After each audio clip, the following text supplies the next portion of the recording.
അതാണ് നാട്ടികയിലെ സ്ഥിതിയെങ്കിൽ ഇതാ നാദാപുരത്തും CPI സ്ഥാനാർത്ഥി നിർണയത്തെ ചൊല്ലി അസ്വാരസ്യം പുകയുകയാണ്. പി വസന്തത്തിന്റെ സ്ഥാനാർത്ഥിത്തെ ചൊല്ലിയാണ് പാർട്ടിക്കുള്ളിൽ അമർഷം. മണ്ഡലത്തിന്റെ വിവിധ ഭാഗങ്ങളിൽ CPI സംസ്ഥാന സെക്രട്ടറി ബിനോയ് വിശ്വത്തിനെതിരെയും വസന്തത്തിനെതിരെയും പോസ്റ്ററുകൾ വരെ പ്രത്യക്ഷപ്പെട്ടിട്ടുണ്ട്. നാദാപുരത്തെ സ്ഥാനാർത്ഥിത്വവും CPI നേതൃത്വത്തിന് തലവേദനയാവുകയാണ്. എങ്ങനെയാണ് ഈ പ്രതിഷേധങ്ങളെ തണുപ്പിക്കുക? VS രഞ്ജിത്താണ് ചേരുന്നത് വിശദാംശങ്ങളുമായി. രഞ്ജിത്ത്, നാട്ടികയിൽ ഇതാ ഗീതാഗോപിയെ മാറ്റില്ല എന്ന് CPIയുടെ സംസ്ഥാന സെക്രട്ടറി തന്നെ പറയുന്നു. ഇവിടെ നാദാപുരത്തും ആ രീതിയിലുള്ള ഒരു പ്രതിഷേധമാണ് കാണുന്നത്. ഒരു വലിയ തർക്കത്തിലേക്ക് കാര്യങ്ങൾ നീങ്ങുകയാണ്.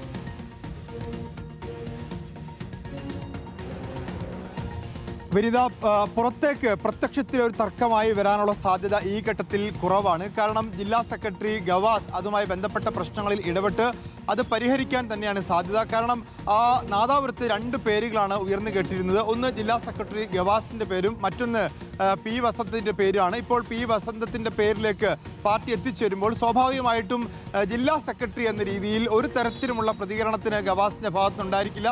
മാത്രവുമല്ല, അദ്ദേഹം നാദാപുരത്ത് മത്സരിക്കുക എന്ന ഉദ്ദേശത്തോടു കൂടി മാത്രം അതിനെ കാണുകയും ചെയ്തിട്ടില്ല. അദ്ദേഹം ജില്ലാ സെക്രട്ടറിയാണ്, വലിയ ഉത്തരവാദിത്തമാണ്. പക്ഷേ സ്വാഭാവികമായിട്ടും പി വസന്തത്തിന്റെ സ്ഥാനാർത്ഥിത്വത്തിൽ പാർട്ടിയുടെ കീഴ്ഘടകങ്ങളിൽ പ്രത്യേകിച്ച് നാദാപുരം നിയോജക മണ്ഡലത്തിലൊക്കെ വലിയ എതിർപ്പുകളുണ്ട്.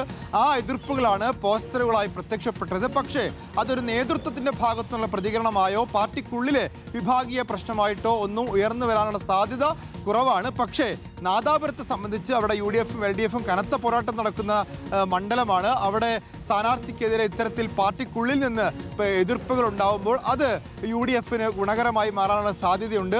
പാർട്ടി ഘടകം, ജില്ലാ ഘടകം തന്നെ ഇടപെട്ട് അത് ഈ ഘട്ടത്തിൽ പരിഹരിക്കും എന്നാണ് കരുതുന്നത്. ശരി, VS രഞ്ജിത്താണ് വിശദാംശങ്ങൾ നൽകിയത്.